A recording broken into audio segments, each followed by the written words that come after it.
exciting week here at Verdicchio. I am Alejandro Windsor, Executive Chef, and thanks for joining us last week when we talked about basil and that great recipe, pesto alla genovese. Thanks for all your feedback, and don't forget, if you have any questions, whether it is from the recipe or anything else that has to do with cooking, don't forget to email me at the address below. So now let's start with this week's recipe. We're going to be doing giardiniera, which is an antipasto. Antipasto is a word from the Italian that means before the meal.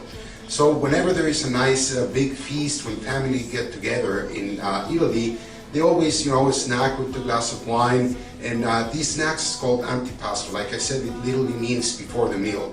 Antipasto can be a varied array of salumi like capicolo, prosciutto, but one common thing that's always on the table is the giardiniera. And this is a perfect time for doing it, the fall season, when you got all these great vegetables and you want to use them and usually preserve them for the rest of the year. Okay, so the ingredients for this recipe, like I said, it's a fall harvest, so we can use whatever is harvested from local producers. Please buy from local producers, try to support them. We try to do as much as we can here at Ristorante Verdicchio. Today we're going to be using some broccoli, celery, carrots, zucchini, green and red peppers, eggplant, onion. You can use any ingredients you want, even cucumber. So there is not a traditional recipe except whatever is available in the market.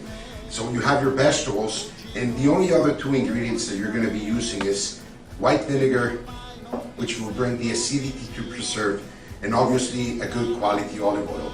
This will also help you preserve all your vegetables throughout the year. We're going to add a little bit of tomato paste just to give that nice red color and a little bit of acidity and sweetness to this plate, and salt. So the procedure is very simple. You have to chop your vegetables on nice dices. You want to try to do them as even as you can. They don't have to be too small, so it's not really hard to get the shape that you want.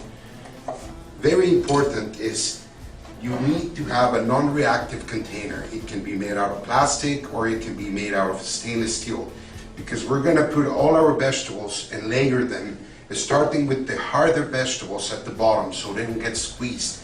And then once we have a full layer of our vegetables, we're going to salt them. Make sure you put plenty of salt. It doesn't matter. What we're trying to do is drain the water from inside the ingredients. Okay, so we've cut up some of these vegetables. We put them on a non-reactive container. Starting with the hardest vegetables, which is the carrots. Then we put the celery. Depending on what vegetables you're doing, you want to make sure that the hardest ones go on the bottom. In between each layer, we have been putting salt on the vegetables. What salt will do is take all that excess moisture, and it will be easier to cook, and then that will also make it easier to preserve. We're going to let this sit for about 24 hours in our fridge just to get the salt to take all this moisture out. After 24 hours, what we're going to do is we're going to strain them. Straining them will allow us to remove all that excess water. And now we're almost ready to cook. All we have to do is to do our brine. Don't forget to visit our website. You can get the exact recipe over there of what we're doing right now. But the brine is white vinegar, a little bit of tomato paste. Like I said, this will bring a nice red color and flavor into the antipasto. And a good quality olive oil. This is all the ingredients you need. Salt, you don't need to add any more salt unless you, once you try it, you want to adjust the seasoning at the end. But usually with all the salt that we put the vegetables to seed overnight, that should be more than enough for salt for this plate. So we're going to bring this to a boil, and very important, we're going to start adding our vegetables, again, from the hardest vegetables to the ones that are softer. So once this is boiling, we're going to start adding our carrots, and allow probably about 5 minutes before you start with the rest of the ingredients. Then you go with the celery and the other hardest ingredients, allowing about 3 to 4 minutes in between each ingredient. So at the end, they're all cooked evenly, and the carrots are going to be as soft as the peppers or the eggplant. Okay, so thank you for joining us for this great recipe.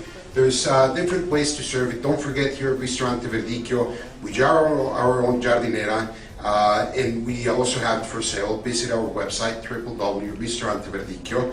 And don't forget to join me next week when we're going to be talking about pumpkins that are going to be in season. We're going to do a great recipe, a risotto di zucca with pancetta. We'll see you soon.